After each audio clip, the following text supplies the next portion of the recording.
2-1 sigur hérna á móti Stjörnunni, hvað er að segja eftir þennan leik? Finnst það eru bara gríðarlega ánægðir að unni hérna á heimavelli, við vinna alla leikina hérna á Breiðavellinum og það var bara erfiður leikur, Stjarnan gerði vel og við spiluðum ágætisleik, vorum heppnir í fyrri hálfleik, fá ekki fleiri mörk á okkur, svo finnst við að gera mun betur í markinu sem fá svo á okkur, en ágætisleikur og við vinnum að heimavelli, skorum 2 mörk, þannig að við erum gríðarlega ánægðir með það. Hvað klikkaði þarna í vörninni? Já, það sem gerist þegar boltinn er á leiðin út af, við reynum að skýla honum út af og það klikkar. Það er svoleiðis gerist í fótbolta, við lærum bara því. Þetta er svona það sem okkur finnst kannski smá óþarfa mark. En það gerist í fótbolta, menn læra af mistökum og bara frábært að við höfum komið og klárað leikinn. Já, fær þarna Dusan var rautt spjald þarna undir lokinn og hvað fannst þér svona það?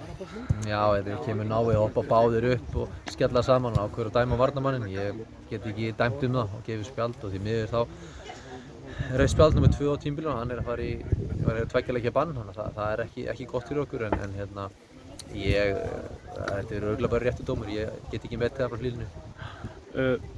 Búið að vera gott rönn á liðinu og þeir eru bara í hörku baráttu titilinn eiginlega? Já, það er bara þannig, við erum það sem við viljum vera og teljum okkur vera og góð til að vera og nú koma alvöru leikir, við höfum 2 leikir undir Breiðablik, þá kemur bara í ljós hvort að við séum með pung og gæði til að fara alla leið. Við verðum klárir í þann leik. Hvað verður svona uppleggið þar? Já, við finnum bara yfir það núna, við erum bara einbeitt yfir þessu leikjum og höfum ekkert byrjað á blikunum, en það vita allir að Blikar, þeir spila með jörðinni, spila fallegan fótbolta og mjög hreyfilegir og við erum bara klárir í það. Takk fyrir.